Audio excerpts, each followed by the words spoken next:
Hey everybody, welcome to Slash Bash, where today I am bringing you another Choosing Beggar Reddit video. If you are new to the channel, then subscribe and click on notifications so you don't miss out on the fun.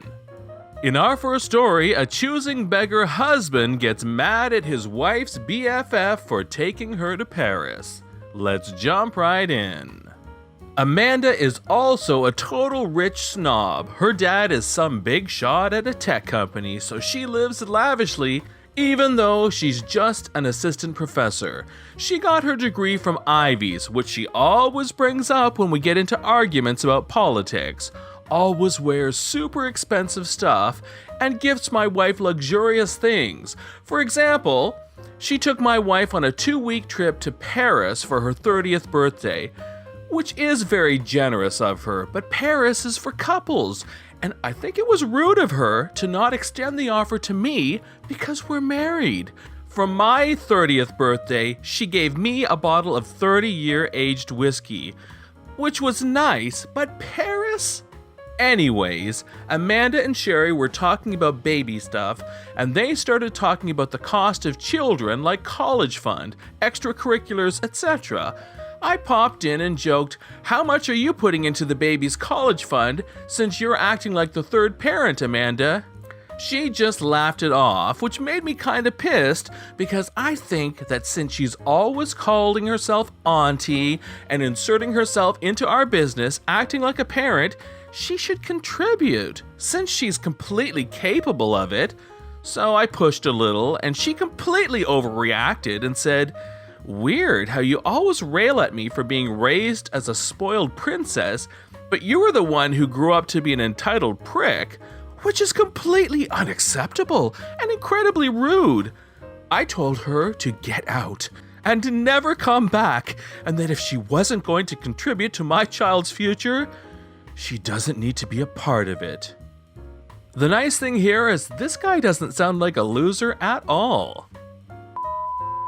In story number 2, we have a choosing beggar Karen who wants a free phone and will go to extremes to get it.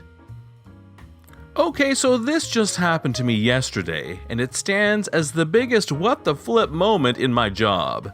Little bit of background, I work as a contracted cell phone technician for a large superstore chain in my country. My job duties entail selling and activating phones and assisting customers with technical issues with their phones. Due to me being a private contractor, I don't answer to any management staff or employee for the superstore, and I am essentially my own boss. On top of this, I do have a right to decline service to anyone. However, I never do it because I don't want to turn people away just because they are having a bad day. After what happened today, I'm going to enact my right to do so for any future encounters. Today, I was minding my own business when I was approached by the mythical Omega Karen. Karen was an elderly woman who had what looked to be about 4 layers of makeup on her face and a haircut so big she looked like she was smuggling a basketball. She explained to me that her phone was not working. Being the ever so helpful person that I am, I got to work in diagnosing the problem. After doing a quick inspection and tinkering around with the phone, I came to the conclusion that the phone was bricked. I informed Karen of this revelation. The exchange went a little like this. "So what do we do now?" "Well, ma'am, unfortunately, the best course of action would be to replace the phone. Luckily, I have the same phone on sale for $49.99. "I'm not buying the phone. I bought the phone from here, so I want it exchanged." "Okay, ma'am. Do you have the receipt for the old phone?" This is where she went from a nice old lady to Omega-level Karen. "Listen here, you stupid piece of stuff. I bought this phone almost a year ago. I don't have the receipt. I bought it here, and it's now defective. Your company has to treat their customers well and replace this broken piece of stuff free of charge." I soon realized that this was going to be a stuff show, so I decided to try and Tai Chi the situation in an attempt to mitigate damage. "Okay, ma'am, I understand that you are frustrated, but unfortunately, due to the store's policy, we don't do any exchanges after 30 days of purchase." After the words left my mouth, I realized that I messed up, and she was ready to retaliate. Bull! You're just trying to screw me out of $50. I'm not having that. It's not my fault that this phone is a cheap piece of crap. If anything, it's your fault for selling this garbage. Now, this was something new. She actually was blaming me and the store for her having a broken phone. Ma'am, I'm sorry, but there is honestly nothing the store can do for you. However, because you bought the phone less than a year ago, the phone should still be replaceable through the carrier warranty. If you would like, I would be happy to call. She interrupted me while picking up my stapler and brandishing at me. You will get me a replacement phone right now, or I swear to God I will throw this at your flipping head.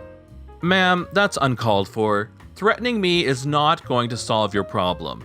Now, as I was saying, I can call up the carrier and see if they can replace it under their warranty. Karen threw the stapler to the ground, breaking it, snatched up her broken phone, told me to go flip myself, and stormed off. After she left, I picked up the stapler and threw it out. I then continued on to the next customer. Now, I wish it all ended here, but unfortunately, God hates me and wanted to prove it. About 5 minutes after she stormed off, Karen returned. But she wasn't alone. Karen did what every Karen dreams of doing and got the store manager. And it wasn't just him, but she had brought a security guy as well. This woman has informed me that you won't help her with her phone. Mind telling me why? I explained the situation to the store manager, who seemed really angry for some reason. He then interrupted me by saying, "Okay, and at what point did you throw the stapler at her?" I was shocked as well as speechless for a moment. I never threw a stapler at anyone. In fact, she was the one who threatened me with a stapler. Karen interrupted me. That's bull! You threw a stapler at me and then came at me like you were going to choke the life out of me. I had to run away to protect myself. I want this man arrested for assault. The security guard joined in on the conversation. Is there any way you can back up your story? Of course! You can just check the cameras. They most likely caught the whole interaction. As soon as I said the word camera, Karen went ballistic. How dare you believe this punk's lies over me? You should feel ashamed of yourself. Ma'am, we need to make sure to get the full details of the event so we can better explain it to the authorities. I am not wasting my time here waiting for the police. Just fire him and get me someone who can help me. Ma'am, you just said you wanted him arrested. This has all been so upsetting for me, and now you are all taking his word when he should be fired immediately.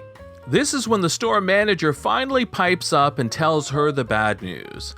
Unfortunately, ma'am, he's a private contractor that handles our phones. We can't fire him because he doesn't work for our company. Now, if he did what you said he did, it would be best to get video proof. That way we can escort him off the property. Karen relented and agreed to look at the footage. All 4 of us went to the security room to roll back the tape. As soon as we got to the part where she grabbed the stapler and held it up at me, Karen started screaming. This is bull! You are all ganging up on me! I'm going to sue you all for tampering with evidence. I will see you all in court. As she walked past me to go to the door, she reached over to slap me, and as I tried to hold her off, she spat at me. Luckily, the security guard stepped in to subdue her. After a quick call to the cops, she was handcuffed and put in the back of a squad car. The police asked if I wanted to press charges. All it took was one good look at her for me to say yes. Once I got done with the paperwork, the store manager apologized to me for what had happened. Karen was blacklisted from the store, and the police are to be called if she ever comes back into the store. Flipping Karen. In story 3, our OP tries to help a choosing beggar and it doesn't go well. Back in 2009, when I was in college, I was lost one night in Newark, New Jersey. If you know anything about Jersey, you know Newark is not the place you want to be lost. I'm 5'0" and weighed about 100 pounds at the time. I drove an old crappy car, Didn't have navigation, and I still had a flip phone that didn't display maps, so I really had no idea where the hell I was. I pulled into a gas station and I saw a man standing outside the convenience store and asked him for directions to the parkway. He directed me to the parkway, I thanked him, and then he asked if I could spare any change. I opened my purse and pulled out a $10 bill and said, "I don't have any change." His eyes lit up and he said, "I'll take whatever you can give." I stood there and figured this guy needed it much more than I did, and he just gave me directions to get the hell out of this seedy neighborhood, so I gave it to him.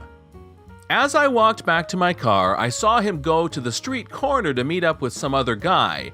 They did a handshake, did an exchange, and then they parted ways, literally right in front of me. It was from then on I vowed to never give money to anyone. If they're hungry, I'll give them food. The cherry on top, the directions the guy gave me weren't even right. I had to flag down a cop car and ask them to give me directions. They told me to never get out of my car, and they escorted me to the parkway. Fast forward a few years, I'm commuting into the city. I saw a guy begging for money in Penn Station. He was really dirty, tattered clothes, barefoot, missing teeth, holding a soggy, torn-up cardboard sign and a paper coffee cup from the Krispy Kreme. He was in rough shape. I approached him with my bagged lunch. I told him I had carrot sticks with hummus and a ham and cheese sandwich. He looked me dead in the eyes and said, "I flipping hate ham," and then jingled his coffee cup. This jerk probably thought I was going to say, "Oh my God, I'm so sorry. How dare I offer you my lunch? Here, take my money." But instead, I said, "That's unfortunate. Good luck." The literal definition of a choosy beggar. This is John from Slash Bash. Thanks for watching. If you've enjoyed the video and want to see more of them, then please hit that subscribe button. We'd love for you to drop a like, share it with your friends, and we will see you in the next one.